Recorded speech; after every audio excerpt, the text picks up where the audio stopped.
Welcome to What Works for Women at Work. I'm your host, Evelyn Akselrod, and this season I'm talking to bold and accomplished women who are ready to spill the secrets to their incredible success. Come join me and unlock the doors to your leadership breakthrough. Let's dive in. Okay, well, welcome everybody to What Works for Women at Work. Today we are talking with Neelam Advani, and Neelam is a branch manager at RBC and has been telling me about her own growth in leadership and her leadership journey. Neelam, why don't you share a little bit about you? Sure, Evelyn. So I would just start off by saying thank you so much for having me here. And it has been great, and I'm happy to get to know you. Few things about myself, I would say. Just want to start off with the fact that we are in March, and March is very important year for me or month for me because this is year 12 for me in Canada. I came to Canada in March 23, 2013. And so I'll be completing 12 years in Canada.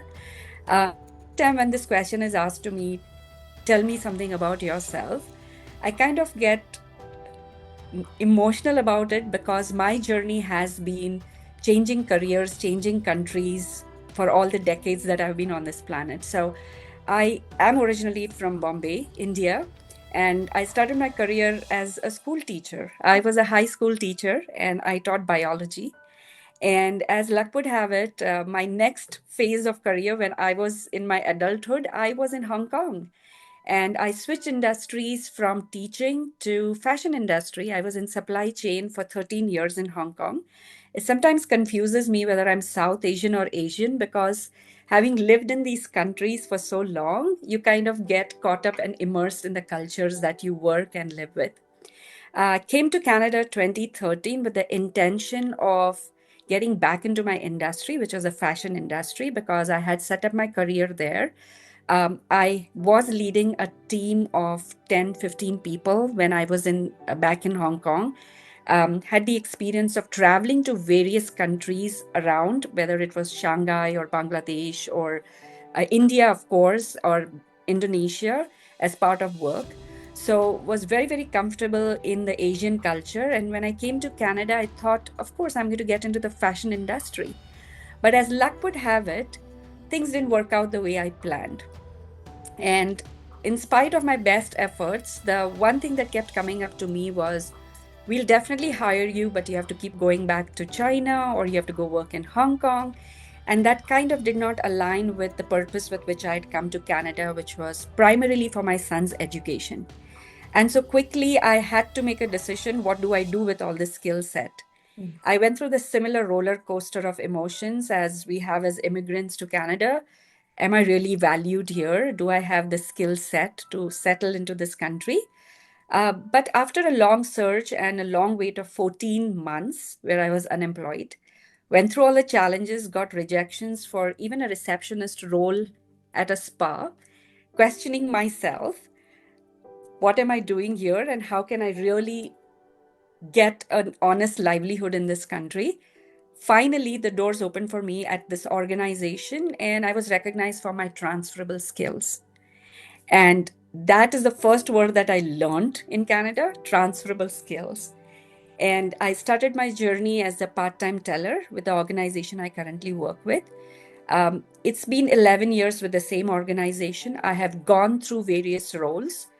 And here I am, very proud to say that I'm now in leadership role. Was this something that I was looking for? I would say not.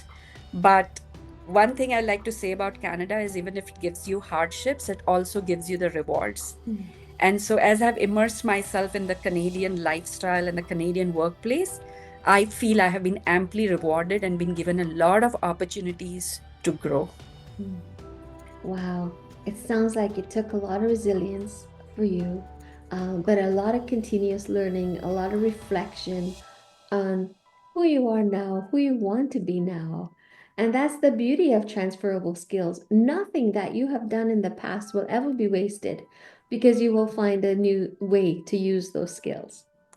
Absolutely, Evelyn. You said that so right. And this is one of the things that I always like to lean in, even in my day to day when I'm mentoring newcomers or anyone I come across, that we tend to cling a lot to our previous titles, to our previous positions, designations.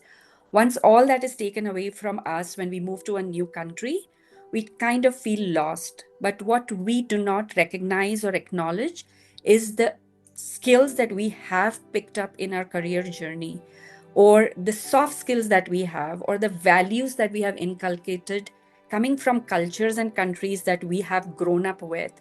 So, the example of I would give you what really helped me in good stead was my experience in Hong Kong, because Hong Kong is intensely and extremely hierarchical.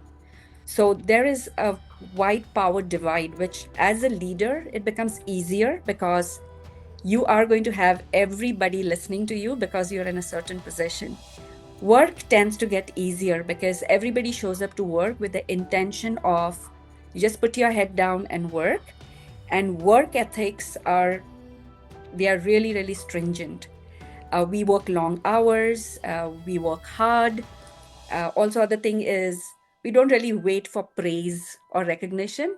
That is in form of compensation. And when I moved to Canada, I think one of the things that I thought benefited me was the ability to bring this hard work, the dedication towards work, thinking of my workplace as an opportunity for me to contribute and contribute collectively, because that's other thing in Hong Kong culture, it's collective success. And when I moved here, that was the one of the skills that I thought really, really helped me. So whether it was the entry level position, which is far removed from the senior position I came from, I brought in the same work ethics I would have as a leader. So those are the things I think when we talk of transferable skills, it's also the mindset, the soft skills that we bring in, the ability to adapt to change, the thing to say, yes, I'm willing to learn and embrace this change. I think those are the transferable skills which I think they are hugely underestimated for immigrants. Hmm. You've said so many unique things that I want to tug at and learn a little bit more from you. But there's this one that we started with about, you know, leaving everything behind and coming and starting anew and really asking yourself, what's your value? And as women, and as people, I've seen this happen to males as well, where you leave a job, for example, not just the newcomer experience that you had to deal with, but even just leaving a job and a title behind. And sometimes it's not your choice, right? Sometimes there's a layoff and all of that. But people are really attached. Their Yes. identity is so attached to that title and what they've achieved at that time in their career. And when that's taken away, it's hard to find your position again, your position in the world, your identity. And women especially are challenged with this. What advice could you share based on your experience with that? So Evelyn, and I can speak to it so much myself because I won't lie, I was one of them. I lost my self-esteem, if I may be honest, because I came from a very senior position in Hong Kong and with a lifestyle that I had gotten used to, right? And I will be very honest. When I came here, I judged this country a lot Mm. because when you are a visitor, you see a different part of Canada because you're a tourist and you see this beauty and you see people having huge homes and everybody's happy. But when you start without a job and you start to live in apartments and you start to see the transit system, which is very, very different than where I came from, it can shake you up. And there is also a bit of underlying arrogance, I won't lie. We tend to judge our new place and we tend to scoff at certain things that work this way because you're coming from a very technologically evolved place, right? So yes, I went through all of that, and the first few months was extremely difficult. I remember questioning my decision to move here. Winters don't help, Mm. and all I could do was literally sit back and think, what am I going to do next? Especially when I went for interview after interview after interview, which was set up because I had networked before coming here. I'd done my homework. I knew the key stakeholders here who in my industry who would help me get a job. And the news was all good news. I had amazing interviews, I won't lie. Yes, definitely, we'll hire you. Why don't you come back for the next interview? I remember going for an interview where I went right up to the vice president level, but I didn't get that offer letter. And so going back and forth, I started to question, do I really have these skills? What do I do? Because I was really at, and I also had to put food on table. I didn't know how to do that, right? So when I started to think, what can I do different? I decided the only way to do it was to ask for help. And trust me, with somebody who's come from a senior position, who has set up their life twice over, if you remember, because I moved from Bombay to Hong Kong, to ask for help is not an easy thing. I think it's also cultural. Mhm. Uh, you lose your pride because, hey, you come from all this and now you're jobless. And more to your point, Evelyn, we kind of identify with our job. Having a job is being prosperous. And without a job, you feel you're useless because, okay, you're not employable. And so I started to ask for help. And I remember the first employment counselor I went in. There's this person, I have to name her because she made so much difference in my life, is Cecile Cancino. And she was working at Brampton Multicultural Center, a not for profit organization that is so dear to my heart. And the first thing when I went was I just vented with her and I said, I don't understand this country. I'm so experienced. I'm internationally educated. I have amazing English speaking skills. And I have all these skills, but nobody's hiring me. And the first thing she said to me was, Neelam, Canada can be a humbling experience. And when she said that, I think there's something that switched in me because I thought the first thing when I reflected on it that night, I decided what I was going to do different was to change my mindset and be humble. Because when I became humble, opened myself up to feedback, I opened myself up to coaching, I opened myself up to help. And when that happened, Evelyn, a lot of doors opened up for me. I had people, random people who I didn't know, but knew that I was looking for a job, would reach out to me on Facebook, would reach out to me at networking events, and they would connect me with one more person who gave me a success story, who gave me a motivational quote, who told me how it would work out for me. So I think if you ask me, when you are away from everything, it's a great opportunity to discover who you are. Mm. And that I think is what strengthened me because to go from everything to nothing and being at 14th month of being in the 2013 ice storm. I'm not sure whether you remember this, Evelyn, but we had, you remember that? It looked beautiful, sun shining, everything iced over. And I remember thinking, what am I doing to my life? But all I did was wake up every morning and said, I'm going to apply for one more job and I'm going to shake one more hand and I'm going to surrender to this. And that's, I think that was the humility, the ability as well to say, doesn't matter what role it is, I'm going to go apply for it. And that helped me because when I went to that role for the it was a part-time client advisor role, entry level position. The first question that I was asked was, you were such a senior person, and what are you doing applying to this role? And thanks to Cecile, I was ready with an answer. And I said, I have the confidence of building my career from here, but this is a new industry. And I want to put in my hard work and I want to learn and I want to be able to demonstrate my skills that I bring from another role. I'm just looking for the opportunity. Wow. And that's how I got my first job. Well, shout out to Cecile and all Absolutely. those career practitioners out there. That's the field I'm in, and oftentimes I have to remind our people that you change lives, and this is a perfect example of one. Absolutely. It's Yes. awesome. And to your point about it's tough. It's tough to start over as a newcomer, as an unemployed person, as you know, a mom, single mom trying to get back into the workforce, as a senior person trying to leave retirement because you did that too early and come Yes. back. Like, you know, titles and those things are not who we are. They Agreed. are superficial reflection of who we think we are until we are quieted in a moment and we can really kind of get back to the person we are, the values we have, and how we want to show up and contribute to the world. Absolutely, Evelyn. Yeah. That is exactly what it is. And I feel the depth of character that one builds Yes. in adversity. In my hindsight, when I look at those 14 months, they were very, very difficult. I would not wish them on anyone.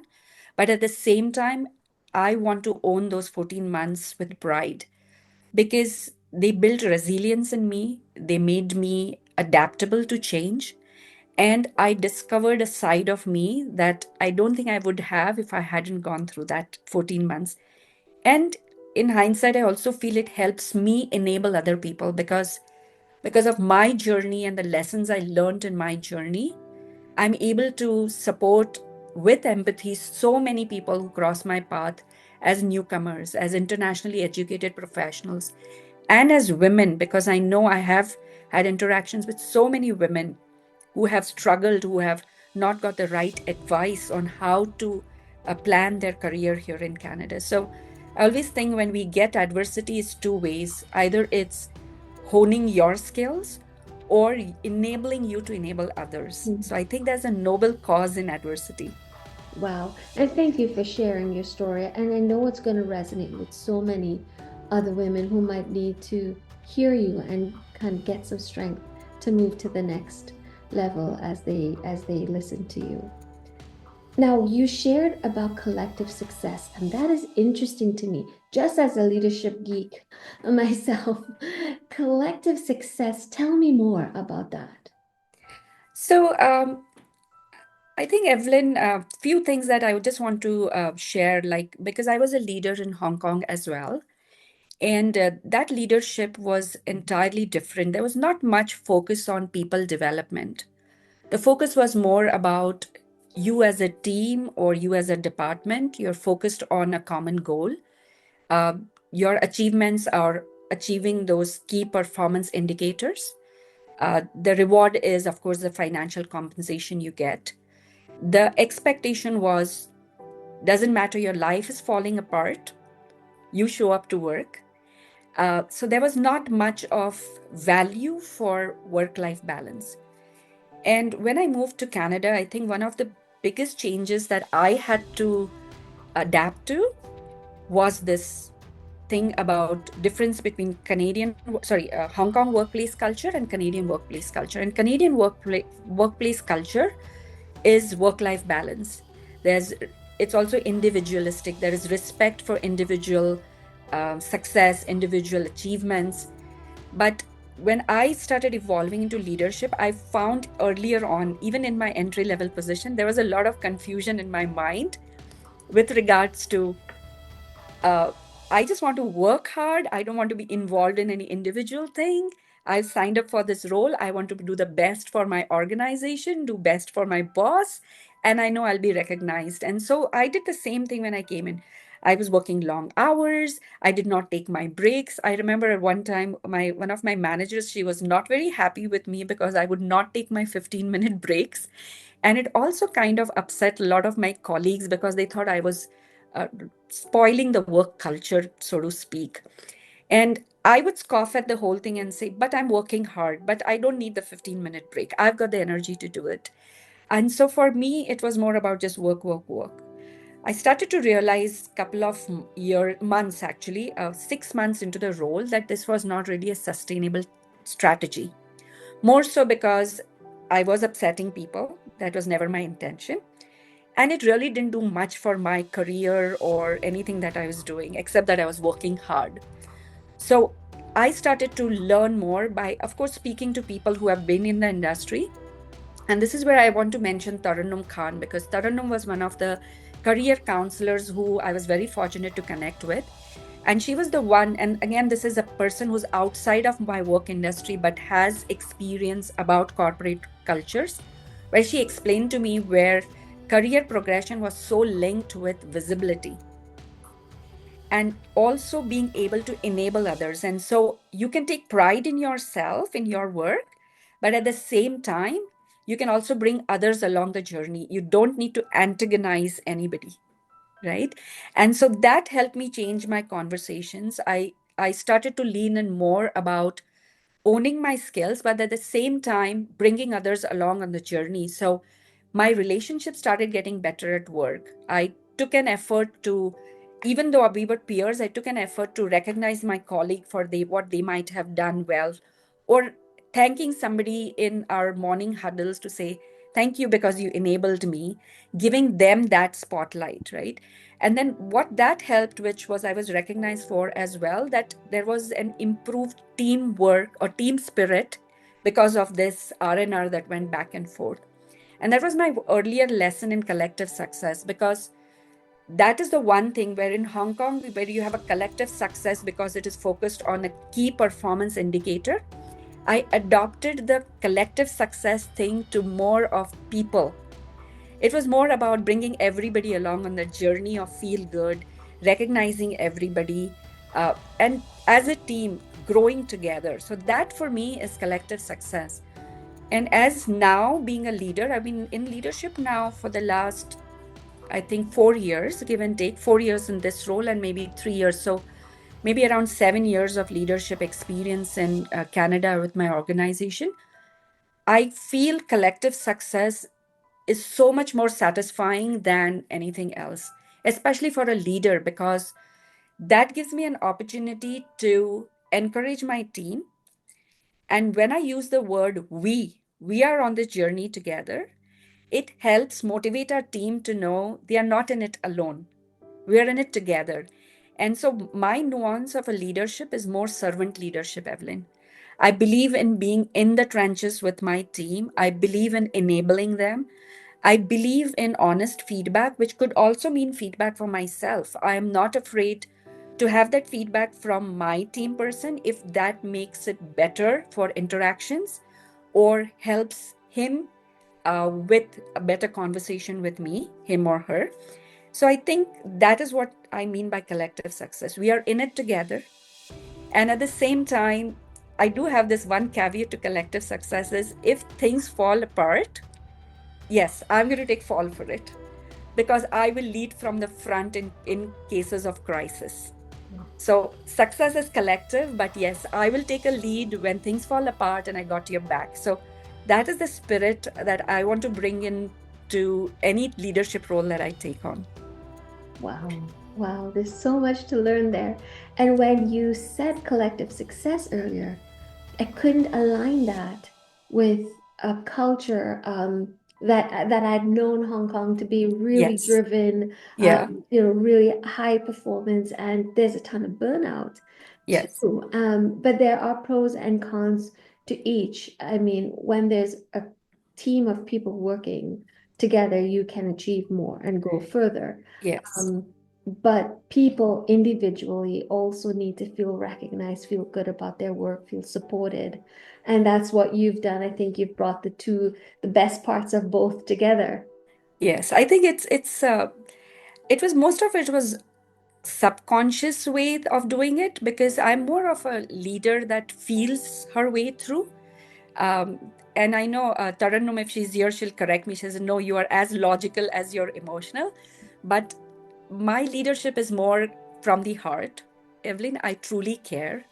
And when I care, it just feels that much special when you have everybody cheering together for a goal that has been achieved, right? And that is my Hong Kong hangover, I like to call it, because in Hong Kong, we used to do that a lot. We would work like crazy because we had certain goals to achieve. But when we achieved the goal, we would celebrate it together. And that I think is such a great nuance to have because you're not putting one person on the pedestal. You are together, you are in it together. And that bonds you more, especially when you're going through a crisis, Evelyn. Nothing can bring people together as in crisis. Mhm. So that's why I think it's a great tool to have when you're running a team. Yeah, I love it. And I'd love for us to unpack that a little bit more later on. Um, Sure. But I could hear Tarnum's voice in my head also, equally logical, especially because you're in the finance sector. Yes. And so, we hear stories of challenges that women face in these kinds of sectors, tech and finance especially. What are some of the challenges that you had to overcome, and maybe even some mindset shifts that you had to implement to help you grow in this sector? So I so love this question because it has so many layers to it, Evelyn. I would not say finance per se. I would generally say, considering my experience having worked in other corporate cultures, uh, it does get challenging as a woman trying to achieve the higher echelons of career, right? But few things that I have gained a lot, I think is I want to really share is where I used to be before when I got into the new leadership role. And I want to say this not in any negative way, but I remember often when we are new to a country, new in a role, and I'm sure I speak for a lot of immigrant women, we tend to have an attitude of gratitude for everything. We are obliged, and these are the words that come up often in our narrative. Oh, I'm so grateful I got this opportunity. Oh, I'm so obliged that this individual helped me. And sometimes we may even gush on that particular opportunity or that individual that, oh, you did so much for me. And when I was going through my own journey of leadership, I've had a lot of good mentors, managers who supported me, coached me, identified the skills in me, and helped me identify the next role. And I would say a lot of opportunities came to me without even me having to ask for those. So I've been very, very fortunate.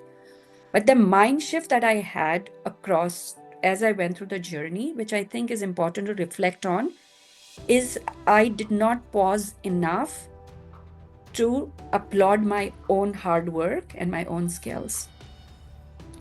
I had suffered a lot from imposter syndrome. I often went into roles thinking I did not deserve the role. I remember fighting tooth and nail mentally because when I got my first leadership role, I felt my organization was making a mistake. And I remember agonizing over it. How would I do it? I don't think I was capable of it. And I think my body language, the way I was behaving, also opened doors for difficult and unpleasant conversations from people around me who actually would say, use this phrase, I put you there. And when that happens, it can lower your self esteem. You self doubt yourself. You are torn in conflict whether you should take the role or should you resign. But you cannot resign because your circumstances don't allow you to resign. And so you embrace it, but you get into the role not with confidence, but you get into the role with a huge fear that you're going to fail. And so the mindset shift that I have had over the years is have confidence in yourself. Have a basic foundation of framework of who you are, what are the skills that you bring to the table, and own them. And so that when you take that feedback, you will know how much of it you want to take it as positive feedback and how much of it you want to discard. But if you're low in self-confidence, every feedback that comes to you, you're going to start doubting yourself. So as you focus on building your career, it's very important to focus on building your inner strength and your resilience and your personality. It's very important to own what you bring to the table. We work in professional organizations where we get paid for what we contribute. So it's important to recognize nobody's doing anyone a favor. And I think as immigrant women, we tend to forget that. No one is rewarding you because they like you or they are playing favorites. Yes, likability is a factor, but that's not the only thing that's going to advance your career. And if you're being likable, that is also your skill set that you have to own, right? I think this is a very big mind shift that I have had, mindset shift that I've had. And the other thing that I have also realized is be careful who you take feedback from. I've had people giving me unsolicited feedback because I have that open body language. I'm friendly, I'm warm. I have had people who have never been in my role or never done the projects that I have done, but walk up to me and tell me things that they think I should be improving on. And yes, I have taken them seriously at times. I have agonized over it. I have, oh, should I be talking like this? Is this the tone correct? I have been given that kind of feedback. And I think this is important for us women because I had a very well meaning colleague at work tell me this. And she is another woman who's grown up here. She's a Canadian woman. And I mentioned it to her and I said, I was called out for using a certain tone in a conversation. And she looked at me and she said, do you think you would have had that conversation if you were a man? And that made me reflect that that story is not my story, right? Because people can come with their own projections, they can come with their own cultural nuances of how they view other women at work or in women in powerful positions. So this is very important. As women, we need to know who do we take feedback from and whether it is true to them or not. And the most important thing, I think, as I have moved on to my journey of embracing my authenticity, I do look up to a lot of leaders for inspiration, but I no longer emulate them. I believe that I have my own authentic leadership style, and that is effective, and that is supporting and enabling my team. It's helping me achieve my goals in the branch that I run. I'm having successful business outcomes as well, being able to be part of somebody's development journey. I think I'm doing a good job. And I think these are the things we need to pause and embrace. And the most important thing I want to end here with is I have realized if I'm in leadership, I should not expect everybody to like me. That's an unrealistic goal. So, the last 1 year, my journey has been to be comfortable with not being liked by everyone. And I think as women, we struggle because we are, by nature, we bring people together. We are nurturers. We want to make everybody happy around us. I think it's also a bit of South Asian culture. I'm not sure if that's what most women feel, but I think that's very true to where I come from. Uh, People pleasing, uh, taking a second place just so that somebody else can get that limelight. It's very, very inherent. And sometimes it does come up in my conversations, but being aware of it is important because that is what is going to help me succeed as a manager. So, having that difficult conversation, being okay with not being liked or getting the award for the most likable person, I think I'm okay with it. Wow, Neelam, I don't know what to say. There's so many mic drops in there. So many good things. Wow, you are so clear on who you are, how you've grown, what you need to do more of. How I asked this, how did you get so smart? But I could tell that there's a bit of reflection that's happening. Yes, Tell yes. us about that process. Um, I think, Evelyn, when we go through tough times in life, there are only two ways to do it. Either we become victims and we say, oh, yeah, this is what's going to happen. Oh, this is a corporate world. Yes, this is how I'm going to feel. And then be constantly in that agony and then show up for work, not being 100% there, invested, because there's an underlying layer of anxiety. There is a fear that grips your stomach every time you walk in and you wonder, what feedback are you going to get today? And who's going to come in and tell you to do your job better? Uh, or just embracing that I am not perfect, but I have value. And I think that is very important. And I think what really helps to come to this is, of course, self reflection, but also being with women or being around mentors who give you that honest, unbiased feedback and who are also your cheerleaders. And I think that is very important for us as career women to have, because it can get very lonely at times. It can get very hard to have honest conversations within workplaces, not for any other reason, but sometimes it can get too busy to have those one-on-one connections. And if we are really invested in feeling motivated at work, doing good by everybody, it's important to also self reflect for your own peace of mind. Because if you are in turmoil, it's going to come out somewhere in your conversations at work, it's going to come out somewhere in your interactions with your team or with your clients. And when you're in people facing roles, Evelyn, for somebody who's like me, who's very authentic, it's very hard for me to pretend. Uh, I don't think I would be productive at all. So the ability to self reflect, be aware, take feedback. Feedback is very hard. It's very hard to take feedback. And I know every time, beginning of my life, or even I would say a few 2013, 2014, if anybody was, the moment they said, I want to give you feedback, something would die inside me. Because I owned my perfection. I was like, I'm a perfect person. I know it all and I do not want to be anything else. But now when someone tells me I want to give you feedback, I'm like, okay, tell me, because this is my opportunity to improve.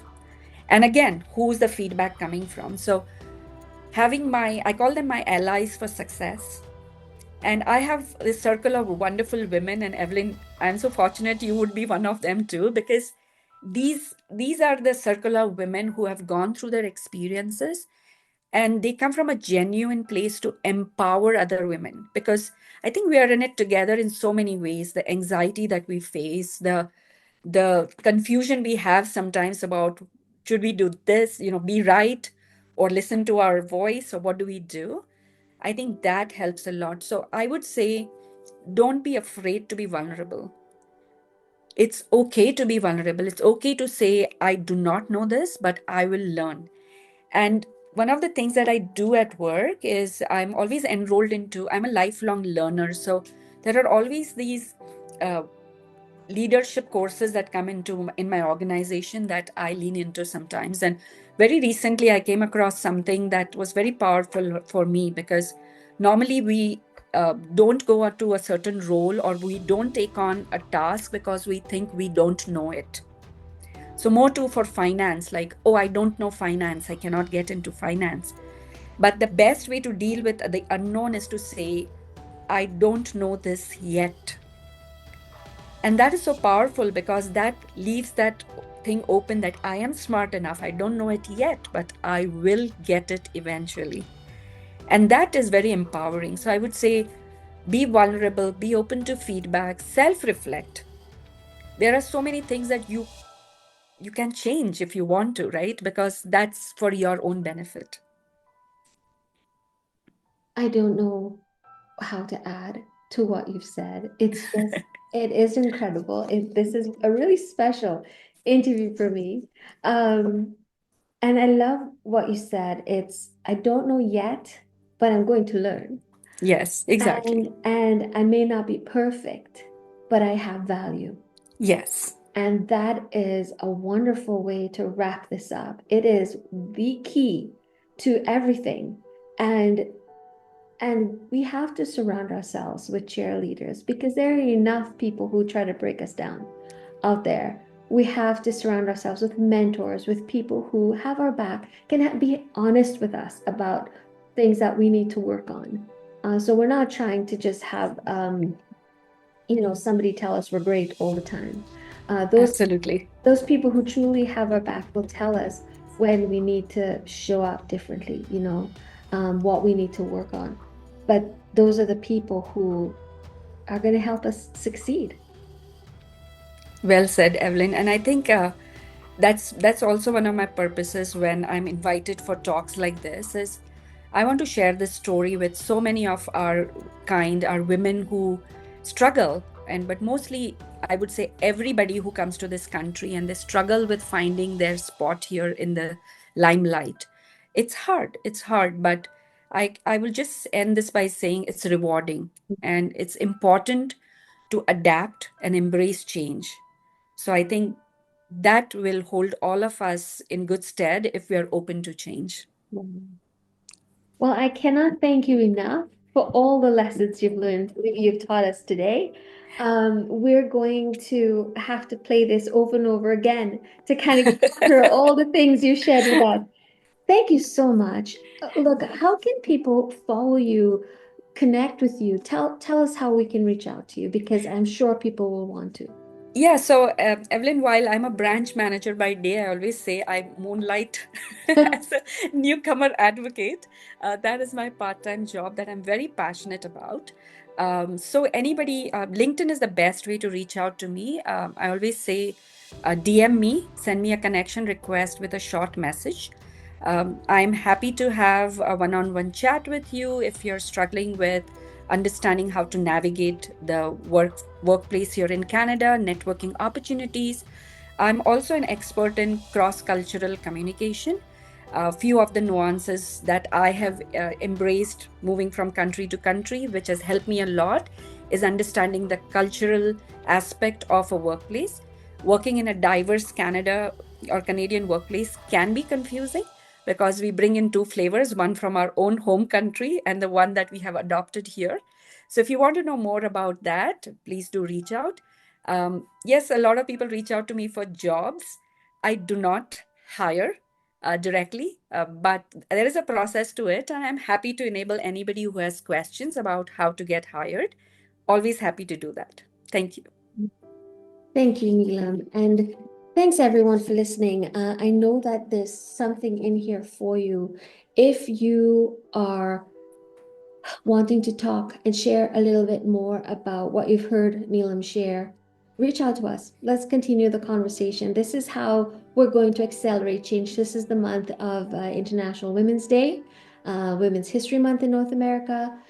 Let's accelerate change. And Neelam has shared a lot in how we can do that. So reach out. Let's continue the conversation. We look forward to hearing from you. Thanks, everyone. Thank you.